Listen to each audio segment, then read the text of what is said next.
السلام علیکم ورحمۃ اللہ وبرکاتہ نحمده ونصلی علی رسوله الکریم رب اشرح لی صدری ویسر لی امری واحلل عقدۃ من لسانی یفقهوا قولی رب زدنا علما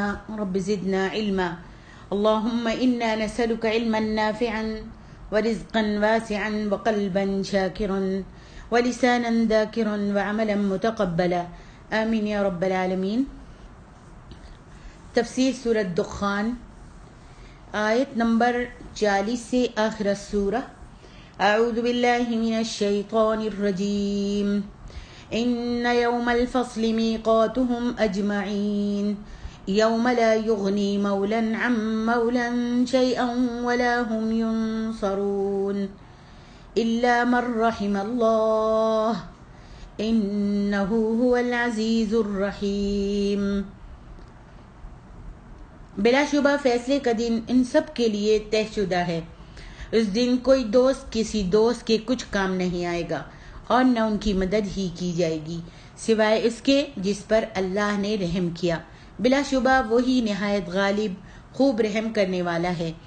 ان شجرۃ الزقوم طعام الاثیم کالمہل یغلی فی البطون کغلی الحمیم خذوه فاعتلوه إلى سواء الجحيم ثم صبوا فوق راسه من عذاب الحميم ذق إنك أنت العزيز الكريم إن هذا ما كنتم به تمترون۔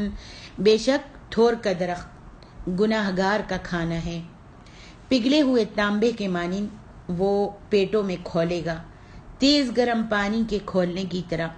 حکم ہوگا اس کو پکڑو اور گھسیٹتے ہوئے جہنم کے درمیان لے جاؤ، پھر اس کے سر پر تیز گرم پانی کا عذاب انڈیلو، مزہ چکھ، بے شک تو بڑا عزت والا بڑا تکریم والا بنا پھرتا تھا۔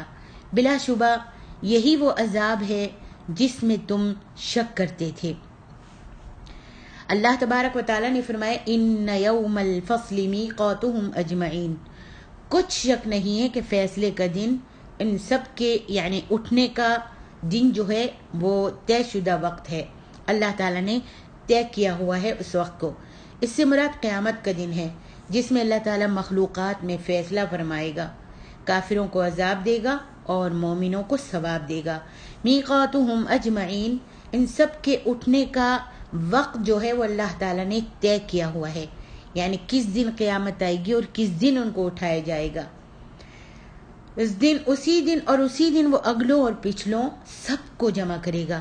یوم لا یغنی مولا عن مولا شیئا، جس دن کوئی دوست بھی کسی دوست کے کام نہیں آئے گا، یعنی کوئی بھی قریبی عزیز رشتہ دار کسی اپنے عزیز رشتہ دار کو، اپنے بہن بھائی کو کوئی بھی نفع نہیں پہنچا سکے گا۔ جیسا کہ اللہ تعالیٰ فرماتے ہیں فَإِذَا نُفِخَ فِي الصُّورِ فَلَا أَنْسَابَ بَيْنَهُمْ يَوْمَئِذٍ وَلَا يَتَسَاءَلُونَ سورۃ المؤمنون۔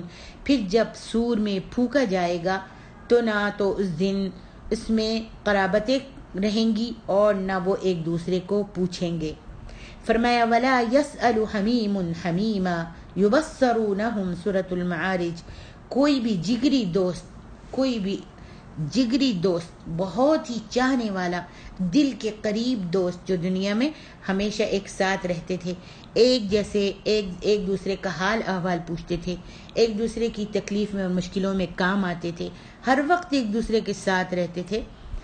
جب قیامت والے دن ان کو اللہ تبارک و تعالیٰ آمنے سامنے لائے گا، سب ایک دوسرے کو دیکھ رہے ہوں گے، لیکن قیامت میں یہ حال ہوگا کہ کوئی بھی ایک دوسرے کو نہیں پہچانے گا۔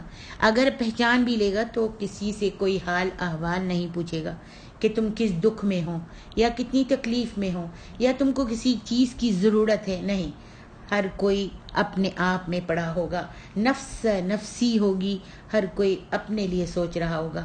فرمایا وَلَا هُمْ يُنصَرُونَ، اور نہ ان کی مدد کی جائے گی، یعنی نہ تو کوئی قریبی کسی قریبی کی مدد کرے گا اور نہ انہیں باہر سے ہی کوئی مدد ملے گی، یعنی باہر والے بھی جتنے ہوں گے ان میں سے بھی کوئی کسی کی مدد نہیں کرے گا۔ فرمایا الا من رحم اللہ، انہ هو العزیز الرحیم. وہ فیصلہ کرتے وقت کسی پر رحم تو کر سکتا ہے. کون؟ یعنی اللہ رب العالمین فیصلہ کرتے وقت کسی پر رحم تو کر سکتا ہے، مگر کسی پر ظلم اور زیادتی نہیں کر سکتا، کیونکہ یہ بات اس کی صفت، آپ سب کو معلوم ہے اللہ تعالیٰ کی صفت ہے عدل، عادل. اللہ کون ہے؟ عادل ہے، یہ اس کی صفت ہے. اللہ تبارک و تعالیٰ ظلم اور زیادتی نہیں کرتا، وہ عادل ہے، انصاف کرنے والا ہے، عدل کرتا ہے. تو وہ اپنی اس صفت کے خلاف نہیں کر سکتا. وہ یہ تو کر سکتا ہے کہ ایک قصوروار کو معاف کر دے. کسی نے بہت جرم کیے ہیں، بہت گناہ کیے ہیں، ان کو اللہ تبارک و تعالیٰ معاف تو کر دے، یا اس کے جرم سے کم اس کو سزا دے دے، یا اس کے عمل سے اس کو بہت زیادہ بدلہ دے دے. یعنی اس نے کوئی نیکیاں کی ہیں تو اس سے بڑھا چڑھا کر اللہ تعالیٰ اس کو بدلہ عطا فرما دے. اور بیشتر مقدمات میں وہ اپنی اسی صفت رحیمیت کا ہی مظاہرہ کرے گا. قیامت والے دن کتنے ہی مقدمات ہوں گے اس کے سامنے، تو وہ اپنی اس صفت کو استعمال کرے گا جو اس کی صفت رحیم. اس رحیمیت کی صفت کے ساتھ اللہ تبارک و تعالی سب کے مقدمے جو ہیں پورے کرنے میں اپنی اس رحیمی صفت کو اللہ تعالیٰ استعمال میں لائے گا. سزا صرف ان لوگوں کو دے گا جنہوں نے شرک کیا ہوگا یا تکبر کیا ہوگا یا تکبر کے ساتھ دعوت حق کو، توحید پہنچانے والوں کو یا دین کا کام کرنے والوں کو جھڑک دیتا ہوگا تکبر کے ساتھ، اور ان کی بات ہی نہیں سنتا ہوگا، اور پھر اپنی ضد اور ہٹ دھرمی کے ساتھ پوری اپنی اس دنیا میں مگن رہا ہوگا. اللہ تبارک و تعالی صرف ان لوگوں کو سزا دے گا جنہوں نے شرک کیا ہوگا یا تکبر کیا ہوگا، اور تکبر کے ساتھ عناد کیا ہوگا، ضد کی ہوگی، ہٹ دھرمی کی ہوگی، اور اپنے باپ دادا کے رسم و رواج کو مقدم رکھا ہوگا، یا اپنے مولانا کی بات کو مقدم رکھا ہوگا، حدیث اور قرآن کی بات کو، کتاب و سنت کی بات کو نہیں مانا، اور کہا کہ بھئی ہمارے تو باپ دادا ایسے کرتے چلے آئے تو ہم کیوں نہ کریں. کیا ہمارے باپ دادا نیک نہیں تھے؟ کیا وہ نمازیں نہیں پڑھتے تھے؟ ان کی نماز ایسی تھی تو ظاہر بات ہے انہوں نے بھی تو کہیں سے سنا اور پڑھا ہوگا نا. وہ ایسے نماز پڑھتے تھے، ہم بھی ایسے ہی نماز پڑھیں گے. اور اگر ان کے سامنے حدیث اور قرآن یا سنت کے مطابق ان کے سامنے نماز کا ذکر کیا جائے کہ بہن نماز جو ہے نبی صلی اللہ علیہ وسلم کی سنت کے مطابق ادا کرنی چاہیے، لیکن لوگ جو ہیں آگے سے بہت ساری باتیں لے کے آتے ہیں. ہماری تو پوری نسل سے پوری برادری، ہماری امی، دادی، پرنانی، پردادی سب کے سب ایسے نماز پڑھتے ہیں، ایسے سجدہ کرتے ہیں، تو ہم ایسے سجدہ کیوں نہ کریں؟ بھئی ہمارا تو، یا پھر کہتے ہیں کہ ہمارا مذہب تو حنفی ہے اور ہماری نماز تو حنفی ہے، تو ہم کو تو امام ابو حنیفہ نے ایسے حکم دیا ہے سجدہ کرنے کا. میری بہن جتنا بھی ان کو سمجھایا جائے کہ میری بہن نبی صلی اللہ علیہ وسلم نے فرمایا صلو کما رأیتمونی اصلی، جیسے آپ کو نماز پڑھنے کا حکم دیا گیا ہے، فرمایا جیسے تم مجھے نماز پڑھتے ہوئے دیکھ رہے ہو ایسے تم نماز پڑھو. اور پھر ان کے سامنے حدیث پیش کی جاتی ہے کہ نبی صلی اللہ علیہ وسلم نے فرمایا چاہے مرد ہوں یا عورتیں ہوں ان کا سجدہ ایک ہے، 7 اعضاء پہ سجدہ کرنا ہے. بخاری مسلم کی حدیث ہے، 7 اعضاء پہ سجدہ ہے، چاہے مرد ہو یا عورت ہو. آج ہم گنے 7 اعضاء کون سے ہیں؟ 2 ہاتھ، 2 پیر، 2 گھٹنے. یہ حدیث میں اس کا ذکر آیا ہے، 2 ہاتھ، 2 پیر، 2 گھٹنے، کتنے ہو گئے؟ 6. اور پھر نبی علیہ الصلوۃ والسلام نے اپنی ناک سے اپنی پیشانی پر اشارہ کیا، اور یہ 7. ناک بھی زمین پر ضرور ٹھکانی ہے. اب ظاہر ہے زمین پہ ناک ٹکائیں گے تو پیشانی تو ٹکے گی، اس لیے نبی علیہ الصلوۃ والسلام نے اشارہ کیا کہ ناک پیشانی کے ساتھ زمین پہ ٹھکانی ہے. اللہ اکبر. یہ 7 اعضاء ہو گئے. آج ہماری بہنیں دیکھیں جب سجدہ کرتی ہیں تو کس طرح سے کتنے اعضاء ان کے زمین پہ لگتے ہیں، خود غور کیجئے. اور پھر بخاری اور مسلم کو کھولیے، بخاری کا مطالعہ کیجئے، بخاری شریف کا، اور باپ دادا کی تقلید کو چھوڑ دیجئے. یا پھر ہمارے مولانا، آپ کے مولانا نہیں، آپ کے اور میرے مولانا، میرے اور آپ کے پیر، میرے اور آپ کے پیغمبر میرے اور آپ کے محمد صلی اللہ علیہ وسلم رسول ہیں، جن کا آپ نے کلمہ پڑھا ہے، جن کے اوپر قرآن مجید نازل ہوا، جن کی بات منہ سے نکلتی ہے تو وہ سنت بن جاتی ہے، حدیث بن جاتی ہے، تو اس کے اوپر عمل کرنے کی کوشش کیجیے۔ اللہ تعالیٰ سزا صرف ان لوگوں کو دے گا جنہوں نے شرک کیا ہوگا یا تکبر کے ساتھ دعوت حق کو ٹھکرا دیا ہوگا۔ دعوت حق دی جا رہی ہے، حدیث رسول بیان کی جا رہی ہے، اور پھر آپ ادھر کی اور ادھر کی باتیں کر رہے ہیں، تو ان کو اللہ تعالیٰ سزا دے گا جو تکبر کے ساتھ دعوت حق کو ٹھکرا دیں گے اور پھر ضد میں آن کر ہر دھرمی کے ساتھ اسی پر عمل پیرا ہوں گے۔ اللہ تعالیٰ ہم سب کو بچائے اور ہم سب کی اصلاح فرما دے، ہم کو نبی علیہ الصلاۃ والسلام کی سنت کو اپنانے کی توفیق عطا فرمائے۔ آگے ارشاد ربانی ہے، ان شجرۃ الزقوم طعام الاثیم کالمہل یغلی فی البطون۔ اللہ تبارک و تعالیٰ نے اس عذاب کے بارے میں بیان کرتے ہوئے فرمایا ہے جس میں وہ کافروں اور منکروں کو مبتلا کرے گا کہ ان شجرۃ الزقوم طعام الاثیم، بلا شبہ تھور کا درخت گناہ گار کا کھانا ہے، یعنی اس کا جو اپنے قول و فعل میں گناہ گار ہے، بات بھی گناہ کی کرتا ہے اور جو عمل کرتا ہے وہ بھی گناہ کی کرتا ہے۔ اس سے مراد کافر ہے، اور کئی ایک ائمہ تفسیر نے ذکر کیا ہے کہ یہ ابو جہل کی طرف اشارہ ہے۔ اس میں کوئی شک نہیں کہ ابو جہل بھی اس آیت میں داخل ہے، لیکن یہ صرف اسی کے ساتھ خاص نہیں ہے، اسی کے ساتھ خاص نہیں ہے۔ ابن جریر نے روایت کیا ہے کہ ابو الدرداء رضی اللہ عنہ ایک شخص کو یہ پڑھا رہے تھے، ان شجرۃ الزقوم طعام الاثیم، تو اس نے کہا طعام الیتیم، تو ابو الدرداء رضی اللہ عنہ نے کہا کہ یہ کہو کہ تھور کا درخت فاجر کا کھانا ہے، یتیم کا کھانا نہیں، بلکہ کہو کہ یہ فاجر کا کھانا ہے، یعنی اس کے لیے، اس کے سوا اور کوئی بھی فاجر کے لیے کھانا نہیں ہوگا، گناہ گار کے لیے، مجرم کے لیے، جہنمیوں کے لیے اس کے سوا کوئی کھانا نہیں ہوگا۔ مجاہد کہتے ہیں کہ اگر اس کا ایک قطرہ زمین پر گر جائے تو اہل زمین کی زندگی خراب ہو جائے۔ اللہ اکبر۔ فرمایا کل محل، یعنی زیتون کی تلچھٹ کی طرح، یغلی فی البطون کغلی الحمیم، پیٹوں میں اسی طرح کھولے گا جس طرح گرم پانی کھولتا ہے، یعنی حرارت و تمازت کے باعث گرم پانی کی طرح کھولے گا۔ خذوہ، حکم دیا جائے گا کہ اس کو پکڑ لو، یعنی کافر کو پکڑ لو، کہ جب اللہ تعالیٰ دوزخ کے فرشتوں سے یہ فرمائیں گے کہ اس کافر کو پکڑ لو تو 70,000 فرشتے اسے جلدی سے اپنی گرفت میں لے لیں گے۔ فاعتلوہ، پھر اسے کھینچو، یعنی اسے پشت کے بل خوب زور سے گھسیٹو، کمر کے بل اس کو خوب زور سے گھسیٹو۔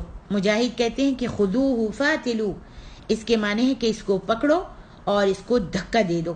کہاں دھکا دے دو؟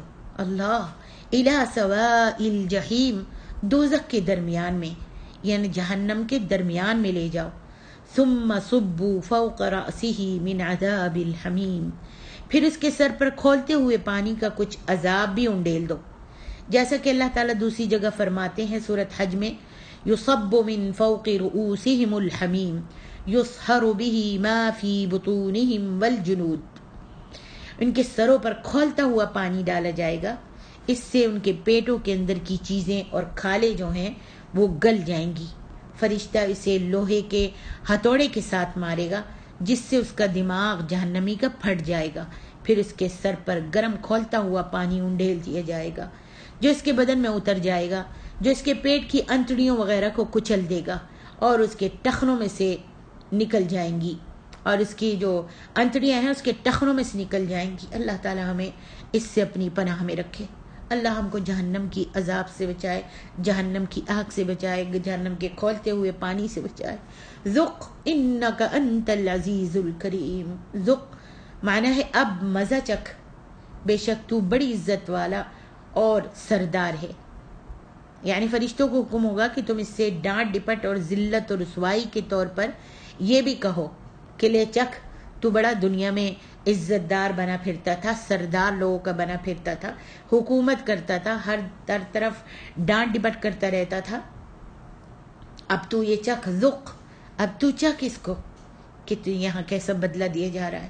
ان ھذا ما کنتم بہ تمترون، بے شک یہ وہی دوزخ ہے جس میں تم لوگ شک کیا کرتے تھے. لے اب چکھ، اور یہی تیرا کھانا ہے، یہی تیرا پینا ہے آگ، اور یہی تلچھٹ یعنی زیتون کی تلچھٹ کی طرح یہ تیرے پیٹ میں گرم پانی کھولتا ہوا ڈالا جا رہا ہے. اب تو اس کا مزہ چکھ. ساری سرداری، ساری بڑائی، ساری کبریائی، ساری اکڑ، سارا اپنے حسب نسب پر فخر کرنا، سارا اپنے آپ کو بڑا کہنا، سب یہاں پر تیرا نکل گیا. اب چکھ تو اس کا مزہ. اور تو دنیا میں جب تجھ کو دین کی باتیں بتائی جاتی تھیں یا اسلام کی دعوت دی جاتی تھی یا شرک سے روکا جاتا تھا تو کیا کرتا تھا؟ اس پر شک کیا کرتا تھا. جیسا کہ اللہ تبارک و تعالیٰ فرماتے ہیں سورۃ طور میں، یوم یدعون الی نار جہنم دعا هذه النار التي كنتم بها تكذبون افسحر هذا ام انتم لا تبصرون. جس دن وہ آتش جہنم کی طرف دھکیل کر لے جائے جائیں گے، فرشتے ان کو دھکیل رہے ہوں گے، گھسیٹ رہے ہوں گے، اور جب جہنم کے پاس لائیں گے تو کہا جائے گا یہی وہ جہنم ہے جس کو تم جھٹلاتے تھے. اب بتاؤ کیا یہ جادو ہے یا تم کو نظر ہی نہیں آ رہا؟ اب پوچھا جائے گا کہ جو تم دنیا میں کہتے تھے کہ یہ اپنی طرف سے حدیث اور قرآن بیان کرتا ہے، یہ اپنی طرف سے قرآن بنا کر گھڑ کر لے کر آیا ہے، تو اب بتاؤ یہ جہنم بھی جادو ہے جو تجھ کو نظر نہیں آ رہی؟ اسی لیے یہاں فرمایا ان ھذا ما کنتم بہ تمترون، بے شک یہ وہی دوزخ ہے جس میں تم لوگ شک کیا کرتے تھے. آج اس کا مزہ چکھو. اللہم احفظنا، اللہم احفظنا. جب اہل دوزخ کی یہ گت بنائی جا رہی ہوگی تو اس وقت دوزخ کا فرشتہ ان سے مخاطب ہو کر کہے گا، ارے تم تو دنیا میں بڑے معزز اور شریف بنے پھرتے تھے، رسولوں کو خاطر میں نہیں لاتے تھے، اللہ کے احکام کے مقابلے میں اکڑ کر بیٹھتے تھے اور سرکشی اور شرارتیں کیا کرتے تھے، اور جب تمہیں اس برے انجام سے ڈرایا جاتا تھا تو رسولوں کا اور اس دن کا مذاق اڑایا کرتے تھے. کیا آج بھی تمہیں اس معاملے میں کچھ شک باقی رہ گیا ہے؟ اللہ اکبر. اس آیت کا اشارہ دراصل ان معزز سرداران قریش کی طرف ہے جنہیں نبی صلی اللہ علیہ وسلم کے مقابلے میں معزز سمجھا جاتا تھا، جو مظلوم مسلمانوں کو ایک کمتر درجے کی مخلوق سمجھ کر ان کے ساتھ بیٹھنا بھی گوارا نہیں کرتے تھے. جتنے بھی مسلمان ہوئے تھے وہ سب کے سب غریب تھے، مسکین تھے، اپنا مال دولت، اپنا گھر بار سب کچھ چھوڑ کر آ گئے تھے. تو جو سرداران قریش تھے، جو بڑے بڑے سردار امیر تھے اور مالدار لوگ تھے، سردار تھے، وہ کہتے تھے کہ یہ جو کمتر درجے کی مخلوق ہے تمہارے ساتھ بیٹھی ہوئی، ان کو ہٹاؤ گے تو ہم تمہارے پاس آئیں گے. اور وہ جب بیٹھے ہوتے تھے اصحاب صفہ تو وہ کہتے تھے کہ یہ ہم تو ان کے ساتھ بیٹھنا بھی گوارا نہیں کرتے تھے. اللہ اکبر. قیامت والے دن کہا جائے گا کہ تم اس کے پاس شک کرتے تھے، آج یہ وقت آ گیا ہے قیامت کا دن، اب بتاؤ تم کو کیا نظر نہیں آ رہا؟ اللہم احفظنا. آگے ارشاد ربانی ہے، ان المتقین فی مقام امین فی جنات وعیون یلبسون من سندس واستبرق متقابلین كذلك وزوجناهم بحور عين يدعون فيها بكل فاكهة آمنين لا يذوقون فيها الموت إلا الموتة الأولى ووقاهم عذاب الجحيم فضلا من ربك ذلك هو الفوز العظيم فإنما يسرناه بلسانك لعلهم يتذكرون فارتقب انہم مرتقبون. بے شک متقین سکھ چین کی جگہ میں ہوں گے، باغات اور چشموں میں ہوں گے، وہ باریک اور موٹا ریشم پہنیں گے، آمنے سامنے بیٹھے ہوئے ہوں گے. اسی طرح ہوگا. اور ہم غزال یعنی بڑی بڑی آنکھوں والی حوروں کو ان کی بیویاں بنا دیں گے، وہاں وہ اطمینان سے ہر قسم کا پھل طلب کریں گے، وہاں وہ موت کا مزہ نہیں چکھیں گے سوائے پہلی موت کے، اور وہ اللہ انہیں دوزخ کے عذاب سے بچا لے گا۔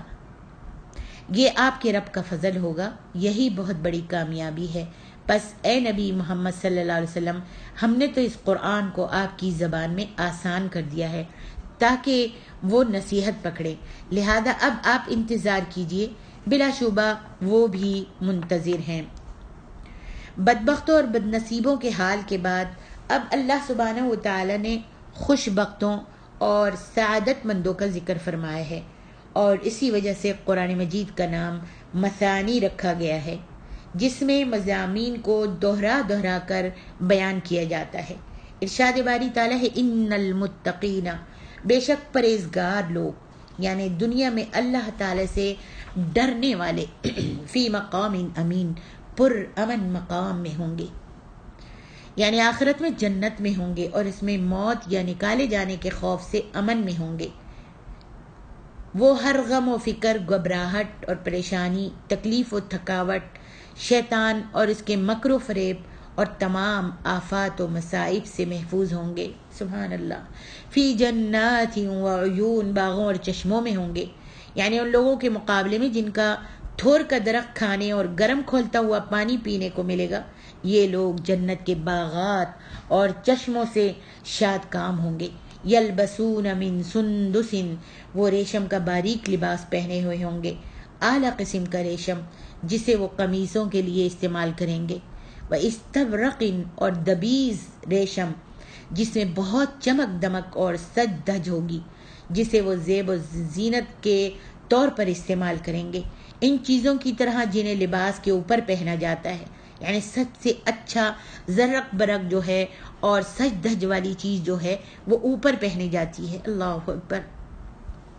متقابلین، ایک دوسرے کے سامنے بیٹھے ہوئے ہوں گے، یعنی وہ تختوں پر جلوہ افروز ہوں گے اور ایک دوسرے کے سامنے اس طرح بیٹھے ہوں گے کہ کسی کی طرف کسی کی پشت نہیں ہوگی۔ سبحان اللہ۔ اللہم اجعلنا منہم، اللہم انا نسألک الجنۃ الفردوس کذالک وزوجناہم بحور عین۔ وہاں اس طرح حال ہوگا اور ہم انہیں حوروں سے بیاہ دیں گے، بڑی بڑی آنکھوں والی حوروں سے بیاہ دیں گے، یعنی ان مذکورہ انعامات کے ساتھ ساتھ ایسی خوبصورت حوریں بھی عنایت کرے گا اللہ تعالیٰ جن کی آنکھوں کی سفیدی اور سیاہی بالکل واضح ہوگی اور آنکھیں بھی موٹی موٹی ہوں گی، جن کی یہ خوبی ہوگی۔ اللہ تعالیٰ فرماتے ہیں سورۃ الرحمن میں، لم یطمثن انس قبلہم ولا جان، انہیں اہل جنت سے پہلے نہ کسی انسان نے ہاتھ لگایا ہوگا اور نہ کسی جن نے ہاتھ لگایا ہوگا۔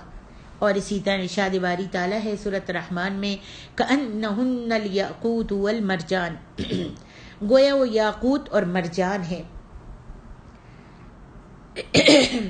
هل جزاء الاحسان الا الاحسان، نیکی کا بدلہ نیکی کے سوا کچھ بھی نہیں ہے۔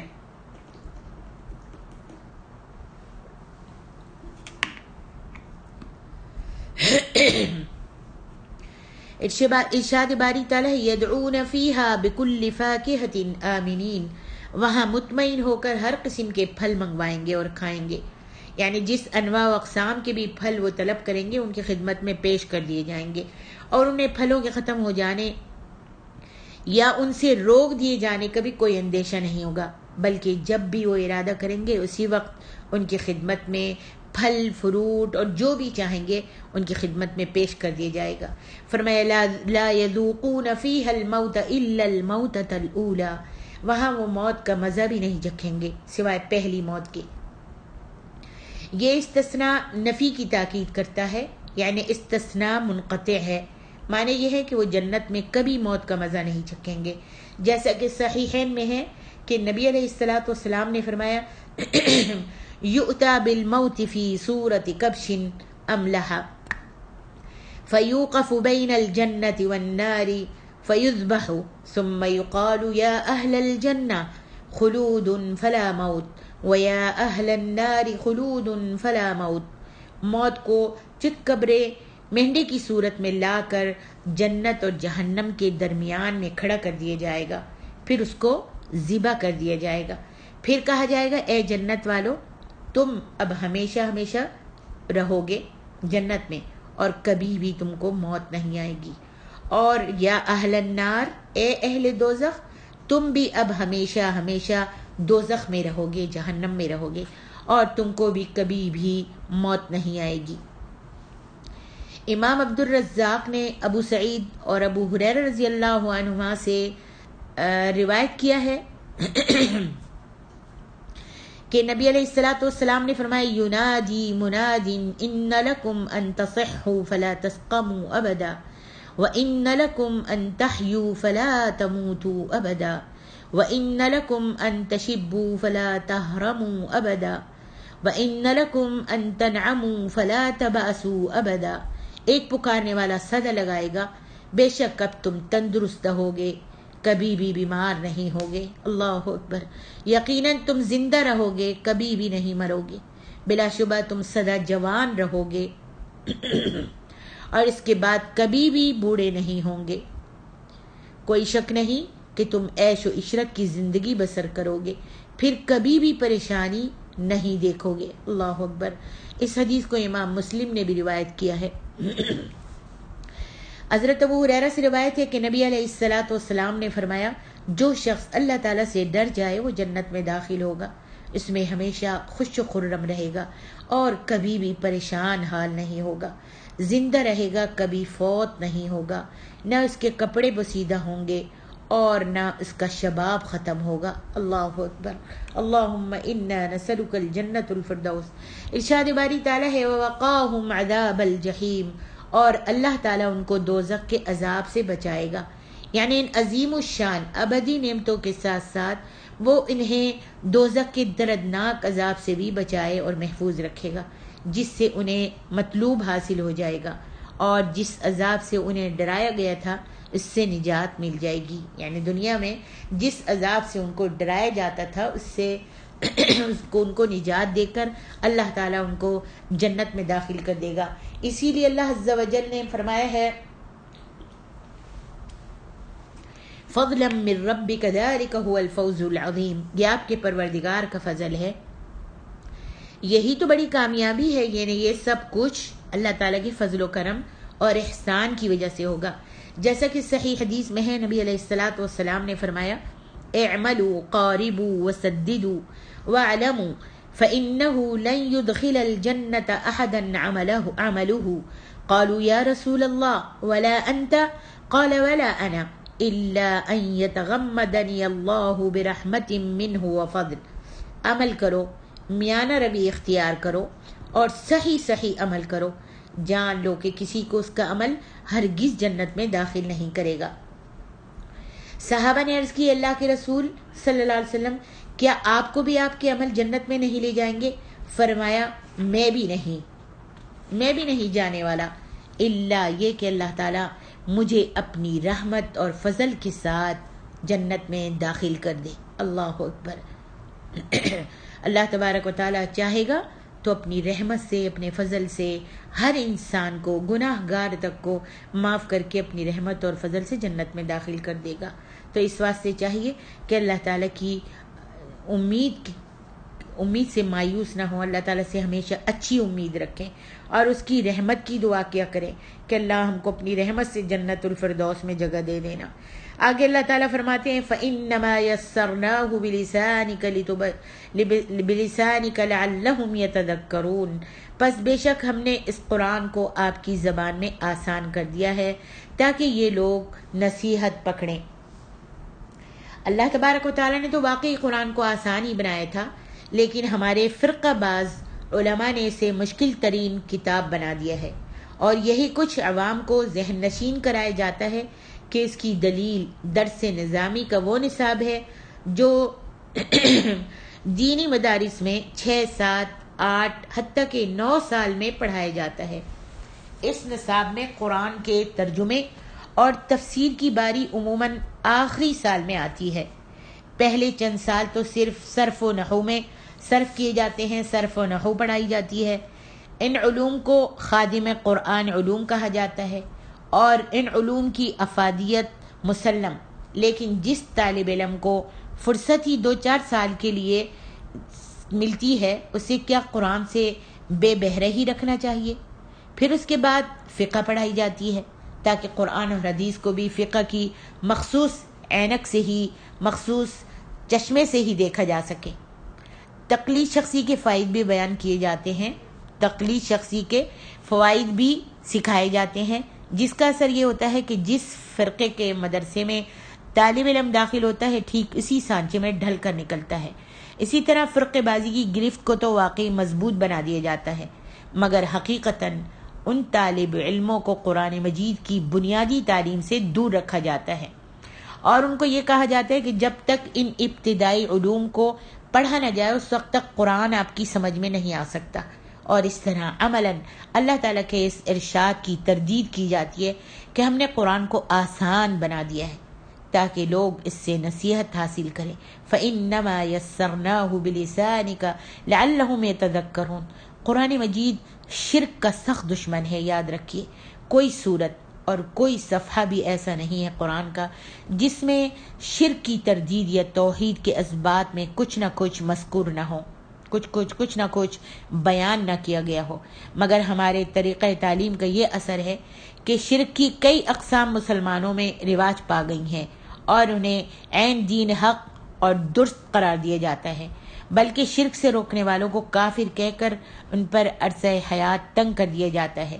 لہذا ہمارا مشورہ یہ ہے کہ ہر شخص کو اپنی پہلی فرصت میں قرآن مجید کا ترجمہ خود مطالعہ کرنا چاہیے، قرآن مجید کا ترجمہ خود پڑھنا چاہیے، خود مطالعہ کرنا چاہیے اور سیکھنا چاہیے، اور اس کے لیے کسی ایسے عالم کے ترجمے کا انتخاب کرنا چاہیے جو متعصب نہ ہو اور کسی خاص فرقے سے تعلق نہ رکھتا ہو، یا ایسے عالم کا جس کی دیانت پر سب کا اتفاق ہو، اور یہ ترجمہ بالکل خالی ذہن ہو کر دیکھنا چاہیے۔